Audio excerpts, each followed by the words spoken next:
네. 네. 아주 재밌는 언더스탠딩 텍스트로 한번 또 빠르게 눈으로 한번 슉 살펴보시기 바라겠고요.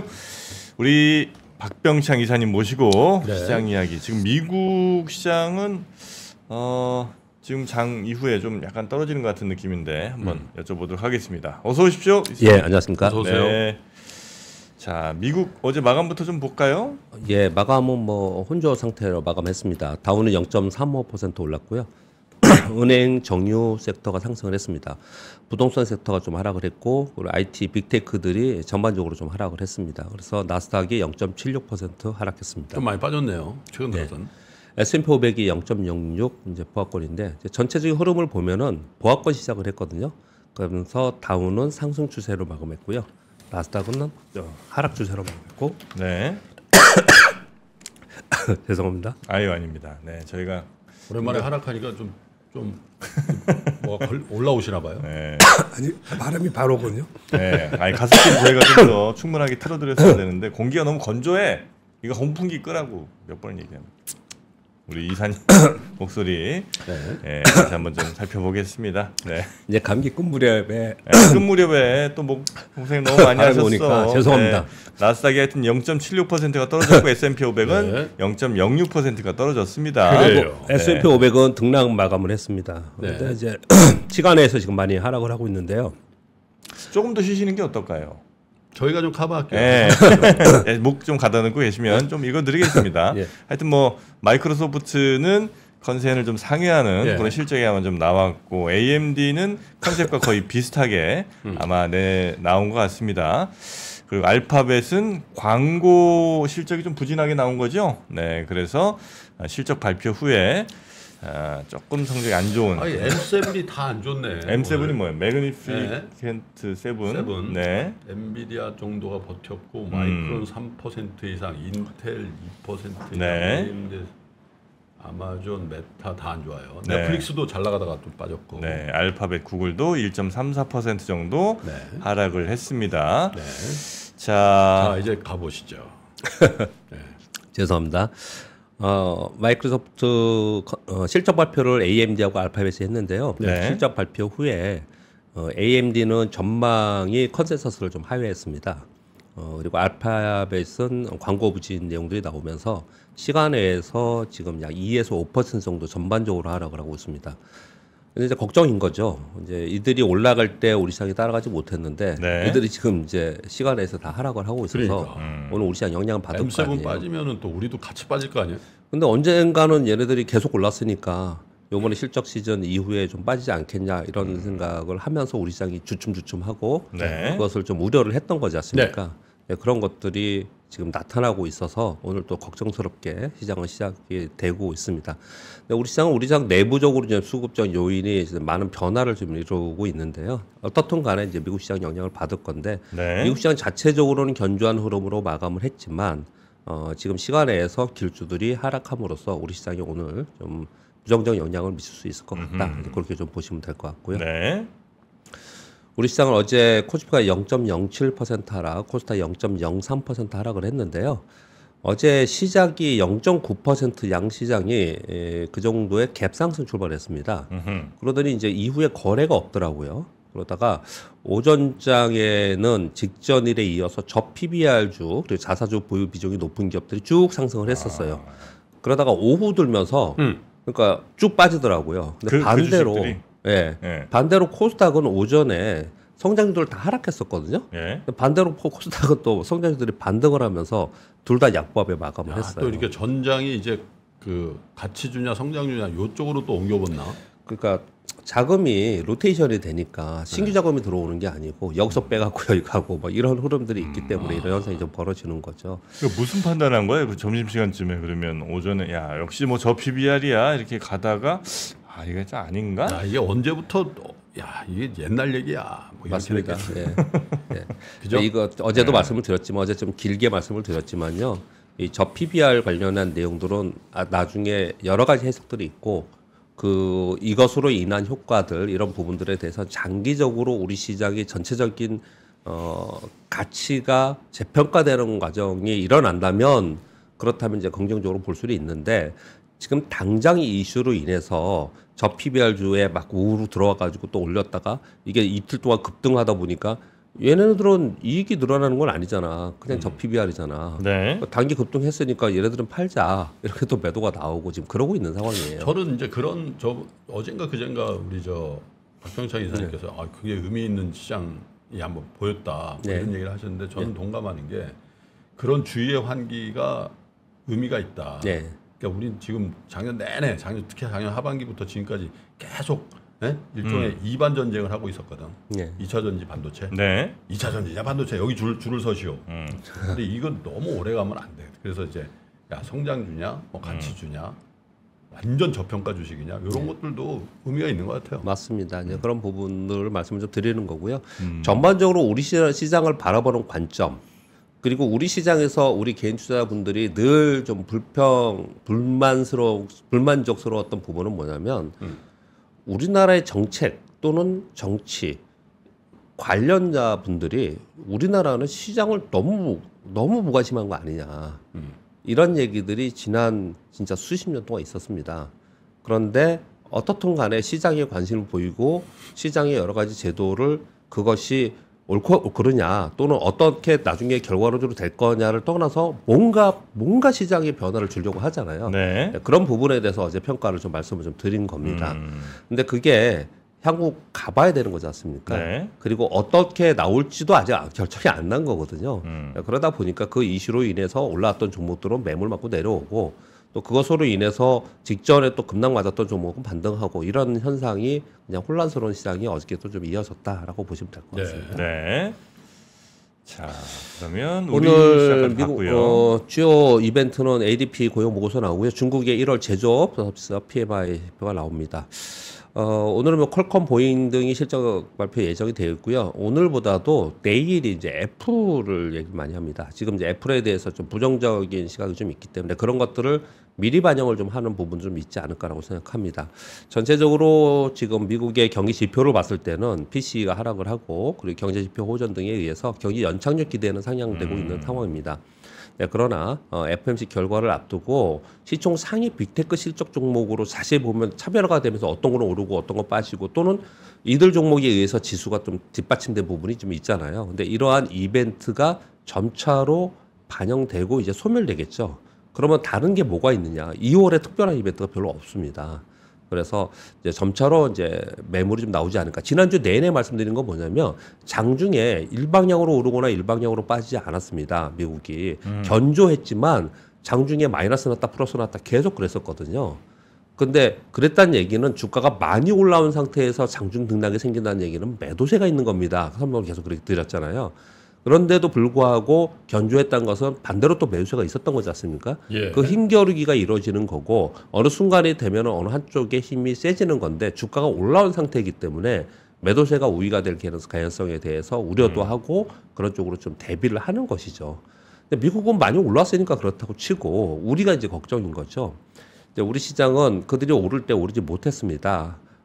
그런 상태에서 이제 겨우 뭐 2,500포인트 왔다 갔다 하고 있는 그런 상황인데 이 상태에서 미국이 빠질 때 그럼 우리는 뭐 그동안 올라가 또 없으니까 상대적으로 좀 잘 버틸 수 있느냐가 이제 관건이죠. 지금 상황에서는요.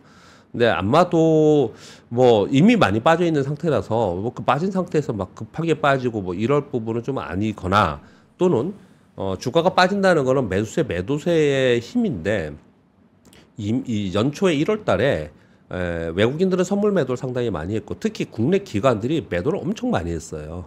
어제 우리 김원희 박사님이 잠깐 저 언급을 수급에 대해서 말씀을 좀 주시는 것 같은데 기관들 매도가 상당 부분 상당히 많이 됐습니다. 그래서 매도사가 아주 강력하게 나오는 것은 어떤 지지 라인을 깨든지 아니면 더 큰 악재가 나오는 상황에서 되는 것이거든요. 근데 그렇지 않다면 여전히 그냥 부진한 상황 속에서 등락하는 그런 우리 시장이 되지 않을까 이렇게 좀 평가를 좀 해보고 싶습니다. 네, 그런 상황 속에서 흐름을 좀 말씀을 드리면 한국 주식시장 저평가 해소 정책이 나왔어요. 그래서 저평가 대형주들이 반등하는 효과를 갖습니다라고 설명을 드리고 있습니다. 외국인과 연기금이 매수 전환했지만 이건 자금 로테이션이지 신규 자금이 들어와서 시장을 끌고 가고 있는 그런 상황은 아닙니다. 결국은 주식시장은 신규 자금이 들어오는 정책이 나오거나 신규 자금을 유입시키는 게 굉장히 중요하거든요. 그걸 제도적으로 만들든지 아니면 돈이라는 건 수익이 나는 곳으로 옮겨 다니는 거잖아요. 네. 그러니까 시장이 수익이 나는 상황이 되면 결국은 돈이 들어올 겁니다. 근데 그런 것은 뭐 인위적으로 만들 수 있는 건 아니잖아요. 그래서 시장에 돈이 들어올 수 있는 인위적인 정책들 이런 것들을 지금 각국에서 만들려고 하는 거고 네. 우리나라도 그런 걸 시도를 하는 거고 중국도 지금 그러고 있는 겁니다. 근데 이런 상황 속에서 당분간은 어제 하루 종일 여러분들 뭐 뉴스 보셨겠지만 다 저 PBR 얘기만 했습니다. 그러니까 이게 그냥 끝날 문제는 좀 아니기 때문에 이 이슈에 의한 분위기로 있을 겁니다. 그렇지만 시장 자체는 여전히 취약한 심리와 취약한 수급 상황에 있습니다. 그렇기 때문에 시장은 등락 계속 거듭할 수밖에 없고 부진한 시장 상태에 있지 않을까. 특히 뭐 이번 주 월요일 날 말씀을 드렸듯이 다음 주 중반 들어가면은 연휴 분위기로 들어가 버립니다. 지금 연휴 선물도 돌리고 벌써 그러잖아요. 그렇죠. 그러다 보니까 우리 시장이 여기서 뭐 획기적인 또는 뭐 강세, 약세 뭐 이런 부분들이 쉽지 않을 거다 예. 생각이 됩니다. 그래서 지금은 이제 종목별로 접근하는 특히 2월에는 개별 종목의 실적 발표가 있기 때문에 종목별 차별화가 일어난다. 이렇게 보시면 될 것 같고 그리고 이제 저 PBR에 대해서 진짜 거의 전 증권사에서 보고서를 다 내놨어요. 어제 보니까 그런 내용들이 있는데 한마디로 표현을 하면 단순한 저 PBR하고 좋은 건 아니다. 일본의 사례를 보더라도 네. PBR 1 이하 정책에 요 정책 때문에 일본이 그런 것은 아니다. 또 상승 종목들을 봐도 그렇다. 결국은 주로 주저하는 정책이나 이익 대비 저평가 종목으로 관심이 이동되면서 전체적인 분위기는 이걸 만들어줄 수 있지만 결국은 이익으로 가는 거다. 이런 얘기를 굉장히 많이 합니다. 그래서 조금씩 변화가 되지 않을까 그렇게 생각하는데 아직 이게 발표도 안 된 상태이기 때문에 이러한 이벤트의 효과는 2월 내내 좀 있지 않을까 그렇게 말씀 좀 드리는 겁니다. 네. 뉴스 말씀드리겠습니다. 어제 IMF에서 1월 세계 경제 전망 보고서 발표를 했습니다. 제가 어제 오늘 새벽에 좀 눈이 떠져가지고 보니까 축구를 하고 있더라고요. 새벽에. 그때부터 그냥 그 잠깐 보고. 손흥민 나왔어요? 나왔죠. 예. 손흥민 페널티킥 넣었어요. 예. 아 그래요? 첫 번째 키커였던 것 같은데. 손흥민. 네, 맞습니다. 백넘버 7번. 잠깐 그거 보다가 그냥 자료들을 좀 봤는데요. IMF의 홈페이지에 들어가 봤어요. 왜냐면 이거 세계경제 보고서 발표됐으니까 홈페이지에 들어갔더니 첫 홈페이지의 화면이 이게 딱 뜨더라고요. 홈페이지 화면이. 뭐예요? 글로벌 이코노미 어프로치 소프트 랜딩에 가까워지고 있다. 소프트 랜딩. 그러나 리스크는 남아 있다. 이게 첫 화면에 딱 떠 있더라고요. 그래서 지금 미국이나 월가에서는 이런 분위기로 좀 가고 있구나 이렇게 좀 생각을 좀 할 수 있겠고 옆에는 이제 전망을 내는 이제 표로 만든 건데요. 그거를 이제 빠른 글씨만 몇 가지만 말씀드리겠습니다. 글로벌리는 작년 3.1에서 이번에 3.1, 미국은 작년 2.5에서 이번에 2.1, 이머징은 작년 4.1에서 이번 4.1 올해, 한국은 작년 1.4에서 올해 2.3. 그런데 여기서 미국과 이머징 그리고 한국, 중국은 여기 속해 있는 건 상향했습니다. 지난 10월에 발표한 거에 비해서 1년에 한 4번 정도 발표하잖아요. 이게 4번 발표가 날짜가 생각하기 되게 쉬워요. 왜 그러냐면 3, 6, 9, 10이 동시만기 다음 달이에요. 네. 1, 4, 7 이렇게 하거든요. 근데 지난 10월에 발표한 것에 비해서 상향했습니다. 상향했고 우리나라 여기 뉴스가 오늘 되게 많아요. 우리나라 지금 상향한 거에 대해서 뭐서 좀 좋아진 걸 기대를 하는 거죠. 기대를. 요 얘기를 계속 하고 있는 상황인 거고요. 반대로 유럽과 일본은 지난 10월에 비해서 전망치를 하향했습니다. 네, 그런 가운데 세계 무역 성장률은 3.3%로 그 역사적인 평균치보다 훨씬 좀 떨어져 있어요. 그래서 결국은 무역 성장률은 떨어질 거라는 게 한 가지 볼 수 있는 거고요. 두 번째는 이걸 쭉 제가 아침에 이렇게 보면서 뭐 차트도 보고 쭉 보면서 작년 2023년, 올해 2024년, 네. 내년 2025년까지 IMF에서 물론 또 뭐 수정하고 바뀌겠죠. 그런데 지금 이 전망으로 봐서는 내년까지 경기가 플랫할 거다. 좋아지지 않는다. 내년까지? 네, 좋아지지 않는다. 이거 보세요. 3.1, 3.1, 3.2, 4.1, 4.1, 4.2. 뭐 다 그렇습니다. 그냥 플랫할 거다. 이렇게 보는 거예요. 그래서 전체적으로 경기는 상당 부분 둔화된 상태에서 세계 무역 교역도 줄어든 상태에서 거래가 좀 될 거다. 경제는 흘러갈 거다. 이런 결과를 어제 발표를 좀 했습니다. 그렇게 정도 이해하시면 될 것 같습니다. 네. ECB에서 4월 금리 인하 전망에 대해서 블룸버그발 뉴스가 좀 나왔습니다.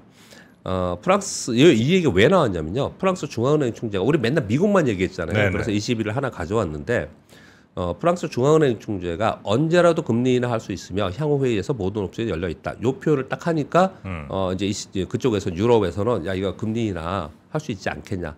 혹시 3월에 하거나 아니면 좀 빅스텝을 할 수 있지 않겠냐. 요런 얘기들을 막 하면서 그러면서 유로화가 약세가 되고 유럽 국채가 좀 하락하는 그런 현상이 좀 나타났어요. 네. 근데 실제로 이게 됐냐 안 되냐는 이제 가봐야 되는 부분이지만 우리 맨날 미국만 보고 있는데 다른 유럽 존에서도 어떻든 지금 금리 인하에 대해서 시장이 기대를 하고 있고 그 부분에 대해서 언제쯤 할 수 있냐에 대해서 시장에 관심이 많이 모여 있다. 그렇게 보시면 될 것 같고요.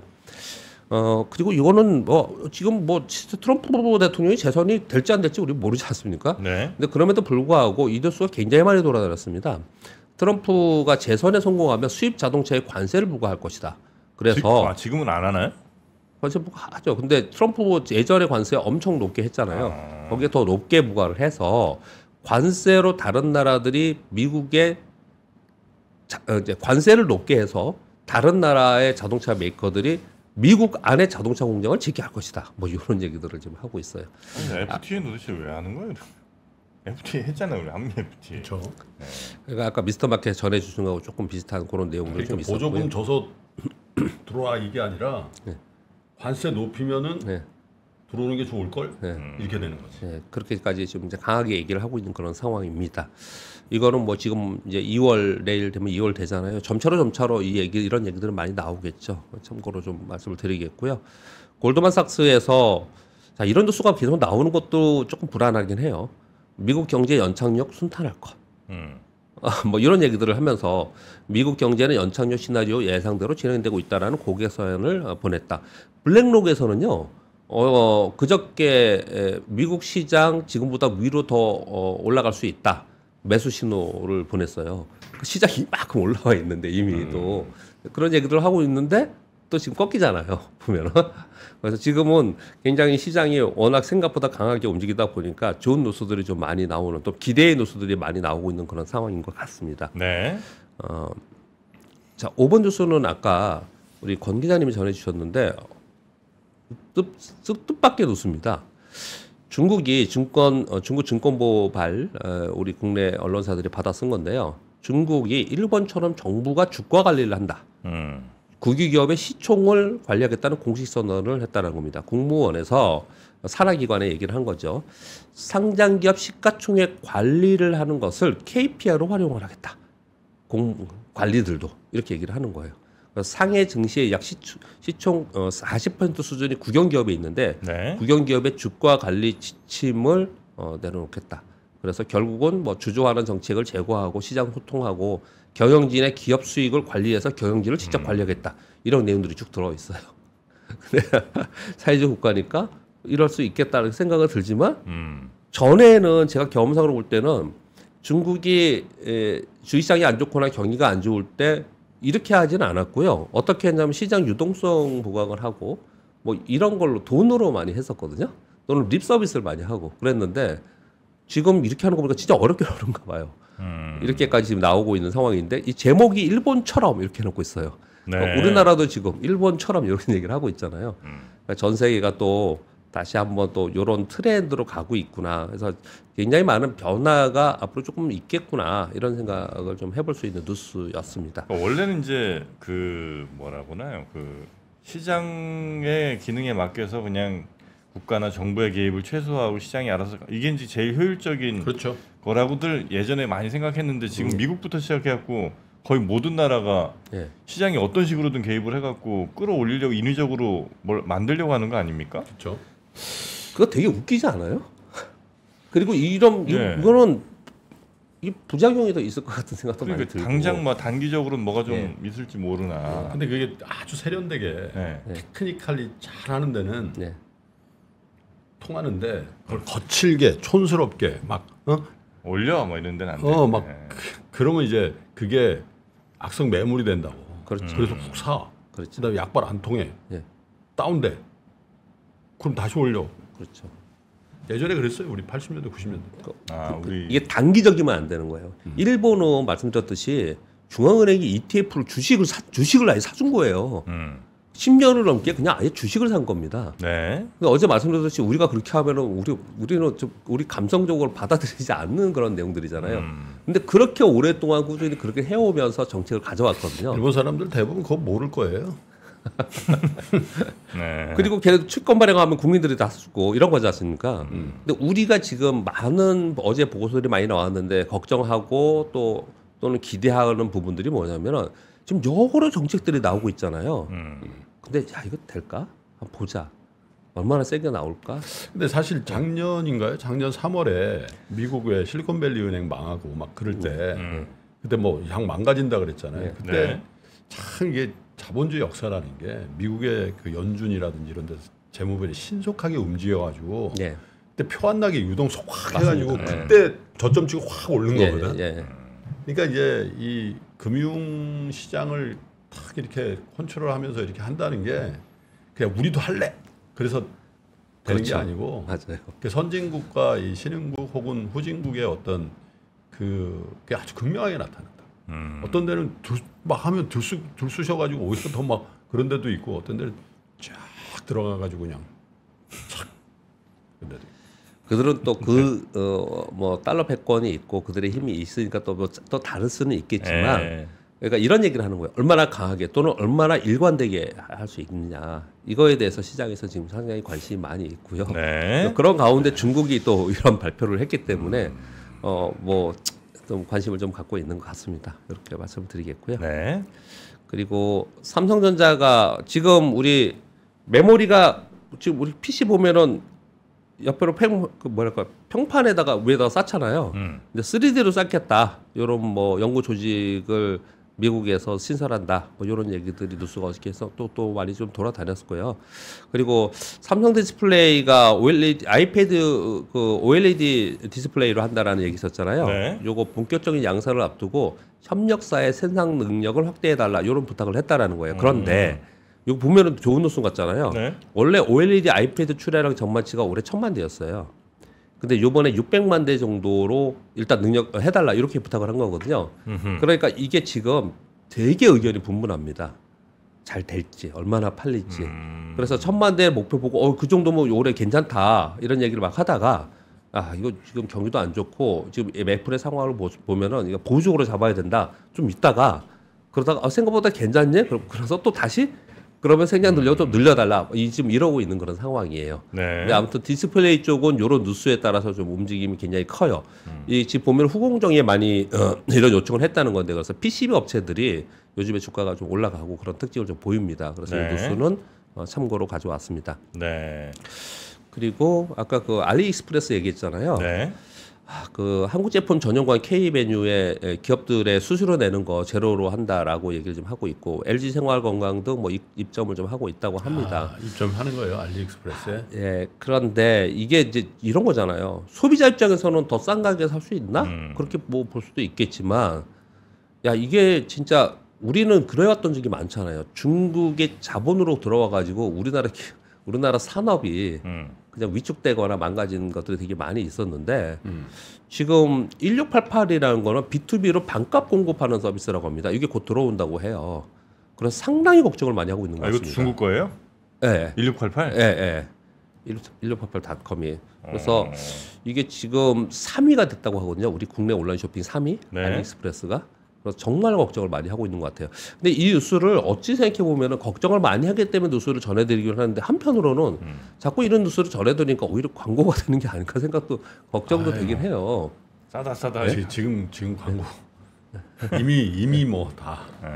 근데 이제 들어가면은 정말 싸고 되게 막 허접한 게 막 화면에 나오기 때문에 이거 별거 아니라 하는 분들도 상당히 많이 있겠지만 실제로 보면은 월간 이용자 수가 700만 명이고 국내 온라인 쇼핑 3위까지 올라왔다는 거는 상당 부분 이 업계에서는 걱정을 하고 있는 것 같다. 네. 그렇게 말씀을 좀 드리겠고요.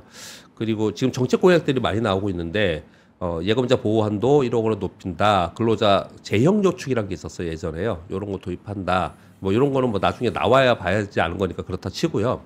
이거 ISA 계좌 있잖아요. 이거 처음에 나왔을 때 광고도 홍보도 많이 했고 여러분들이 많이 드셨습니다. 이게 비과세 한도가 높아지는 부분도 있지만 저는 요거 딱 한마디만 그냥 하겠습니다. 이게 원래 연간 2천만 원에 3년간 유지해야 되고 3년간 2천만 원씩이니까 6천만 원이 한도였거든요. 네. 이거 4천만 원 바뀌었어요. 연 4천만 원 그리고 3년이면 1억 2천만 원이잖아요. 네. 이거를 쭉 꼭 꾸준히 넣는 것도 아니고요. 그냥 한번 가입해 갖고 넣어놓으면 마지막에 한꺼번에 넣어도 되고 이렇습니다. 이게. 그런데 이거는 가입을 해놔야 돼요. 제 개인적인 제 경험치를 그냥 말씀드려볼게요. 네. 왜 그러냐면요. ISA 계좌가 처음에 나왔던 거는 비과세 때문에 나온 거예요. 이 혜택 때문에 나온 거거든요. 근데 지금 처음에 이게 각광을 받았던 이유는 금투세가 있는데 ISA 계좌는 비과세라는 거예요. 이것 때문에 이거 무조건 들어야 된다. 갖고 있어야 된다. 만약에 1억 2천만 원인데 그게 10억이 되든 100억이 되든 이 안에서만 움직이면 이거는 비과세잖아요. 네. 그것 때문에 해야 된다. 이렇게 얘기를 했던 거거든요. 근데 지금 금투세 폐지한다고 하잖아요. 아, 그럼 메리트가 사라지나요? 이제 그래서 이게 그럼 똑같은 거 아니냐 이런 얘기를 하는데 사실은 그렇지 않고 여기에 비과세, 분리과세가 많이 있어요. 세금 혜택이 있는 거거든요. 저는 그런 관점에서 말씀드리는 건 아니고 그리고 뭐 정부에 반하는 그런 것도 아니고 이건 정부가 누가 되든 어떤 상황이 되든 간에 나중에 금투세는 다시 생길 가능성이 상당히 높아요. 있습니다. 그럴 가능성이 있어요. 왜냐면 우리 몇 년 동안 세금 보세요. 얼마나 많이 바뀌었어요. 네, 네. 그러니까 이거는 가지고 있는 게 좋지 않을까. 저는 그렇게 생각을 해봅니다. 네, 알겠습니다. 자, 이렇게 뉴스 보시는군요. 주요 이슈들도 한번 점검해 봤고요. 네. 아, 박병창 이사님 목 관리 잘 하시고 내일 죄송합니다. 아침에 아닙니다. 네. 내일 아침에 다시 뵙겠습니다. 고맙습니다. 감사합니다. 네.